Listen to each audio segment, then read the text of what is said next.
साहब हम जा रहे हैं गुड़िया को स्कूल छोड़ने के लिए।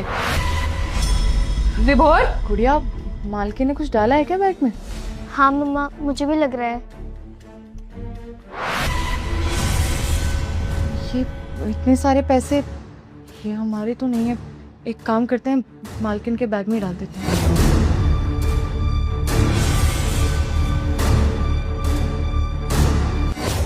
रुक जाओ। विभोर, ये चोर ना यहाँ से चोरी करके भाग रहे थे। तुम्हें याद है तुम्हारी अलमारी से 2 लाख रुपए गायब है पिछले 3 दिनों से, जिसे तुम हर जगह ढूंढ रहे हो। वो और कहीं नहीं है बल्कि इन लोगों के पास है। इसने पैसे तुम्हारी अलमारी से चोरी किए और अब यहाँ से भाग रही थी ताकि पकड़ी ना जाए। नहीं मेम साहब, हम क्यों चोरी करेंगे?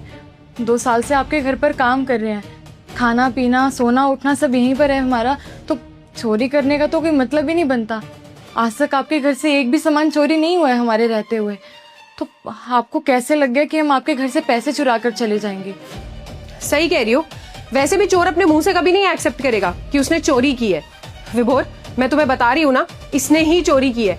और तुम एक बात बताओ, तुम्हें मेरी बात पे भरोसा है या इस नौकरानी की बात पे? और वैसे भी ये छोटे लोग ना ऐसे ही होते हैं, इन्हें जहाँ चोरी करने का मौका मिलता है ना वहां से चोरी करते हैं और पैसे लेके भाग जाते हैं, पीछे मुड़ के भी नहीं देखते हैं। ऐश्वर्या, आराम से बात करो। कमला हमारे घर में इतने टाइम से काम कर रही है, ऐसा नहीं है कि मुझे उस पर भरोसा नहीं है। और अगर तुमने इतना बड़ा इल्जाम उस पर लगाया है तो कोई बात होगी तभी तुम ऐसा इल्जाम लगा रही हो। लेकिन फिर भी थोड़े शब्दों का इस्तेमाल सही से करो, एकदम से चोर बोल देना भी ठीक नहीं है। कमला देखो, अगर तुमने चोरी करी है पैसों की तो तुम सच सच मुझे बता दो। मैं समझ सकता हूँ कि तुम्हें शायद पैसों की ज़रूरत होगी तो तुमने ऐसा कदम उठा लिया होगा। अगर ऐसी बात है तो हम बैठ के बात कर लेंगे, ठीक है? ऐश्वर्या किसी को कुछ नहीं बताएगी और ये बात यहीं दब जाएगी। लेकिन पहले तुम सच बताओ, क्या तुमने सच में 2 लाख रुपए चुराए हैं?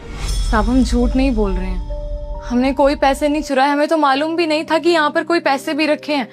और सच बताएं तो अगर आपके कहीं पैसे भी रखे होते हैं ना, हम उनको देखते भी नहीं है, अपने काम में मगन रहते हैं हम। मुझे समझ में नहीं आ रहा है मेम साहब को क्यों लग रहा है कि हमने कोई पैसे चुराए हैं। यकीन कीजिए साहब, अपना काम हम पूरी ईमानदारी से करते हैं, बहुत मन लगाकर करते हैं। चोरी का तो दूर दूर तक कभी ख्याल भी नहीं आया हमारे दिमाग में।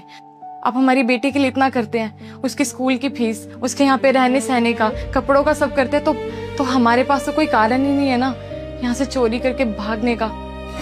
तुम्हारा दिमाग खराब हो गया है विभोर। तुम एक चोर से पूछ रहे हो कि उसने चोरी की है या नहीं। ऑब्वियस है ना, वो मना ही करेगी। वो थोड़ा ना अपने मुंह से एक्सेप्ट करेगी कि उसने चोरी की है।